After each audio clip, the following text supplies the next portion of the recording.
It's good to be with you all tonight.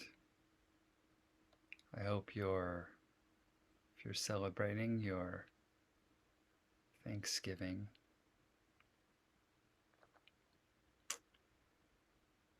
will be good and somehow meaningful to you. However you choose to celebrate or not.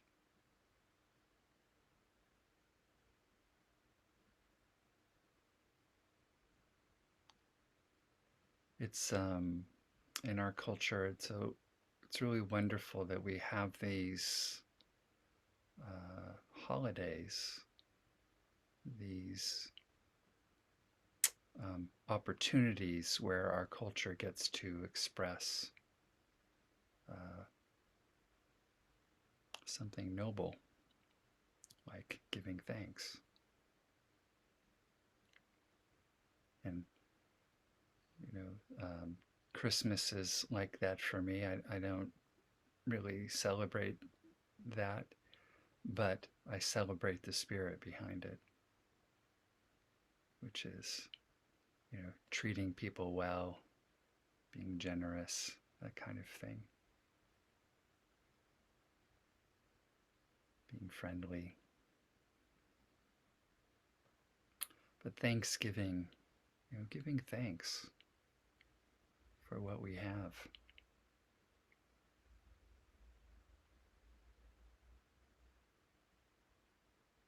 Not worrying what we don't have or what we want. Those are endless.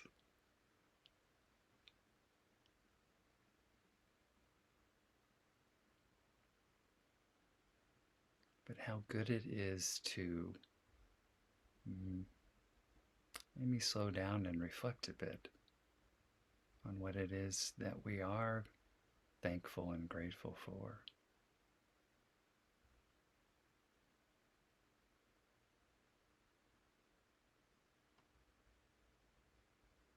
There's I can't remember if he's Franciscan or Dominican, brother David Stendel Rast. I think he's from Austria. He's a friend of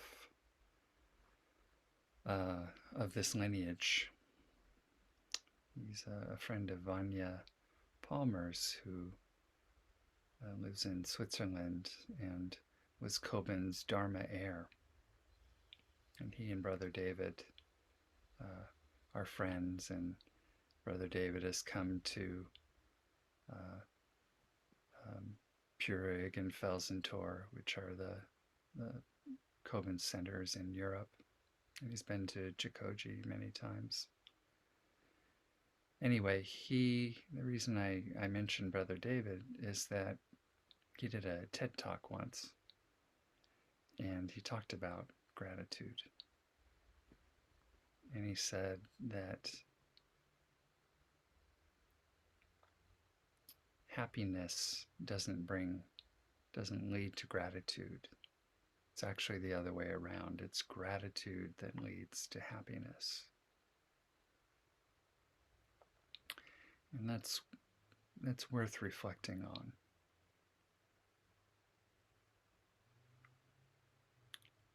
And taking some time, especially around this holiday, about really thinking about all of the things, sort of really bringing them to mind and bringing them into our heart, all those things that we're grateful for. And so, it's easy to find some, but we really have to sit and notice some of the others, maybe little things that we take for granted. living in a mostly first world country with all of the amenities, unless you live in the mountains and our electricity goes out a little more often,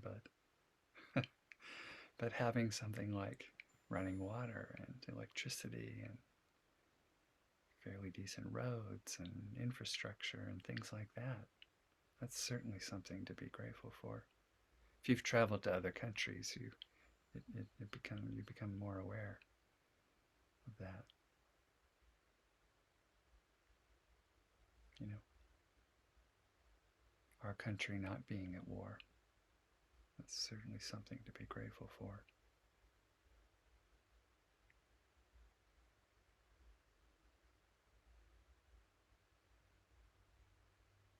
Our own prosperity, having enough, you know, being housed, being clothed, having enough food to eat, certainly something to be grateful for.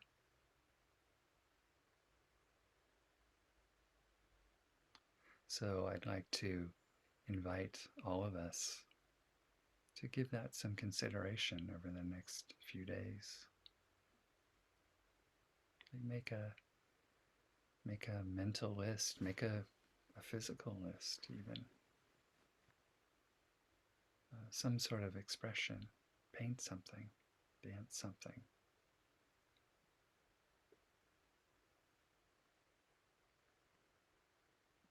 Record something.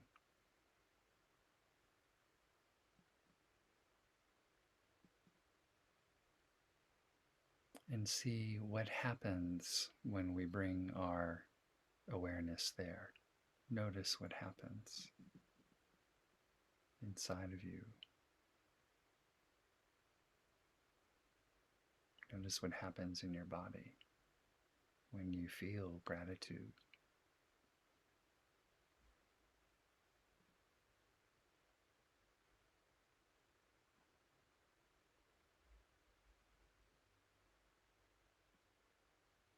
Even if things aren't necessarily going the way we want them to, even if things are difficult,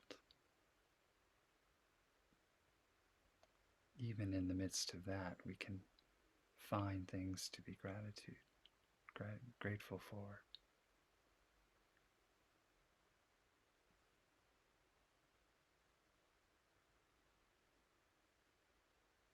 And that's a wonderful way to keep our heart open, or to keep it from closing,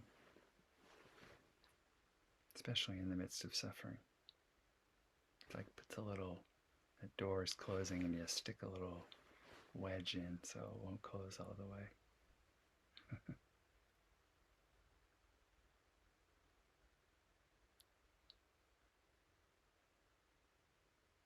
And they don't have to be big things.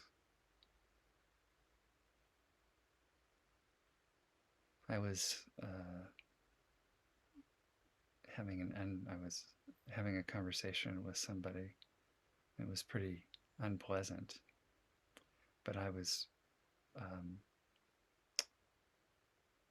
really grateful, even in the midst of the unpleasantness, that I could remain open, and that person could remain open as well. So even in the midst of an uncomfortable conversation, I was able to find some spaciousness in the gratitude of that. And that prevented my mind from, creating stories. Not good stories. I was grateful for that. We've talked about the refuges here and in our other group as well on Tuesday night. The refuge of Buddha, Dharma, and Sangha. Buddha being our own innate, always already awakened nature. Dharma being the wisdom teachings, and Sangha being this community that supports us and supports our practice. They're often called the refuges, or the three refuges, or the triple gem in Buddhism.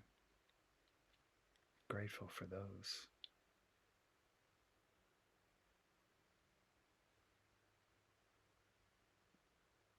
Gratitude can be a refuge.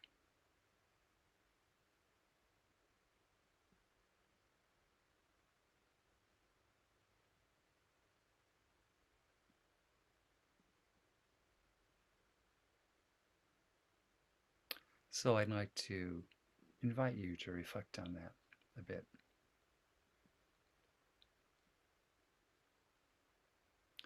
And the other thing I would like to invite you to reflect on as we approach the end of the year is a question.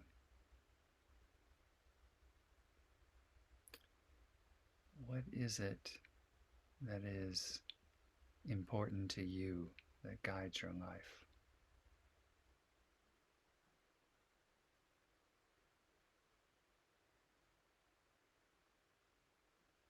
What is it that guides you?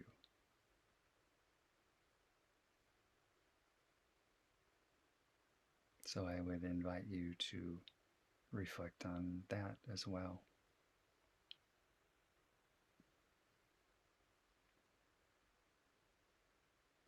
Next week, we'll do our guided metta meditation.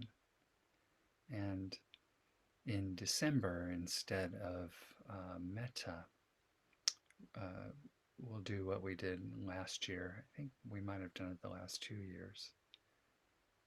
Is we'll do a guided meditation working with forgiveness. Since the end of the year it's a good time to let go of those things that aren't sustaining us and nurturing us. Those old stories that are worn out and we can retire and put down, maybe. Hey,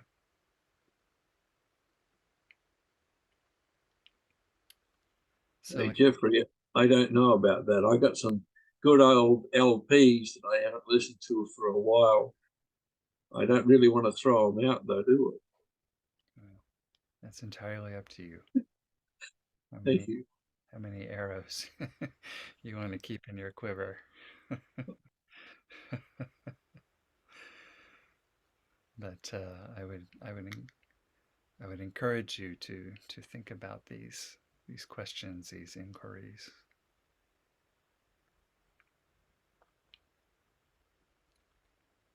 So I think that that's sort of all I'd like to say right now. Is there anything anybody would like to share or reflect on or note?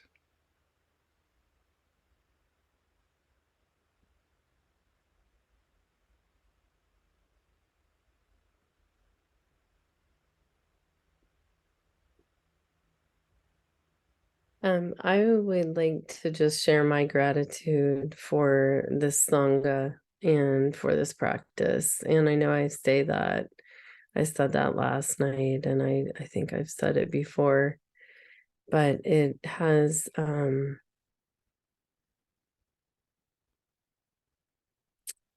a very profound place in my life at this point.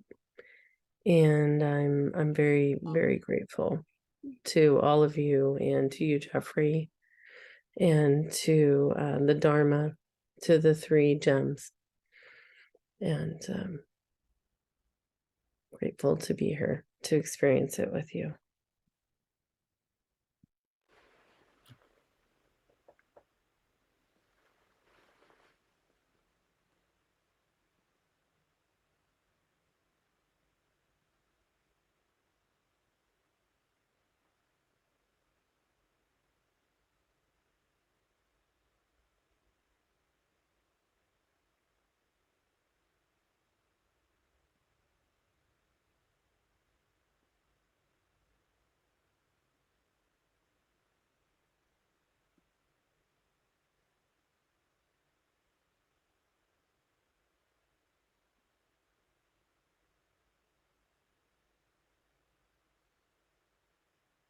Anyone else?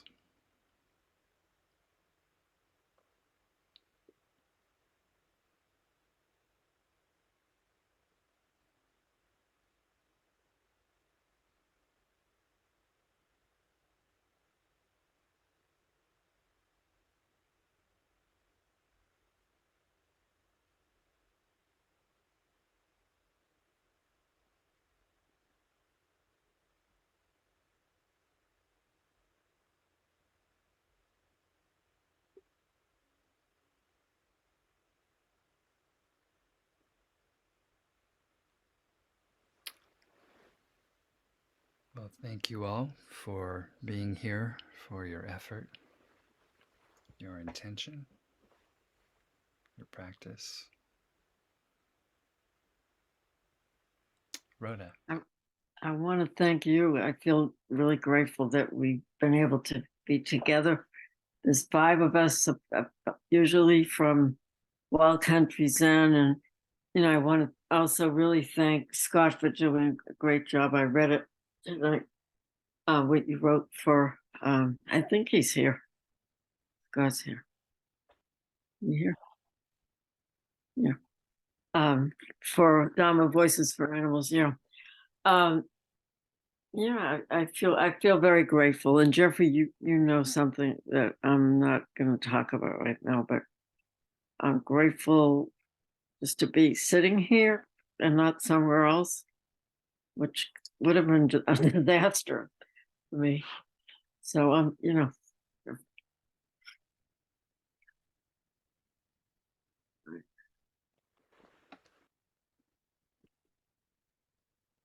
It's good to have you here. It's good to have all of you here. And Kent, I have a niece who's painting on those records that you talked about. She's not preserving them for what they were made for, those LPs, right? Yep. Do you have a machine to play them on?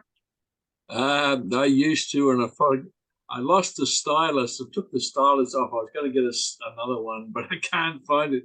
Now I've got, a head with no stylus. It doesn't play very well. No.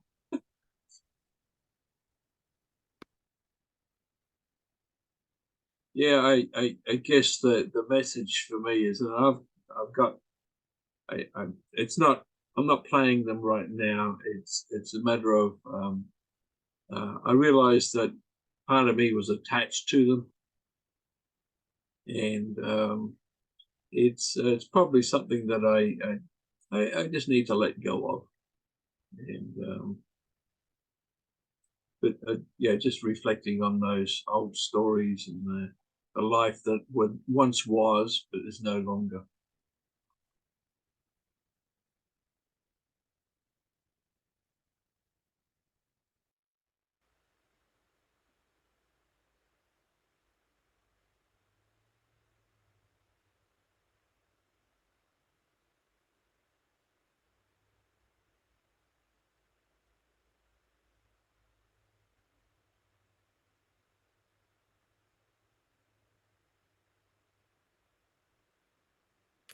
Well, I hope you all have a good holiday if you're celebrating. Be safe, and I will look forward to seeing you all next week for some metta. Take care. Thank you. Thank you, Jeffrey. Thank you all. Thank you.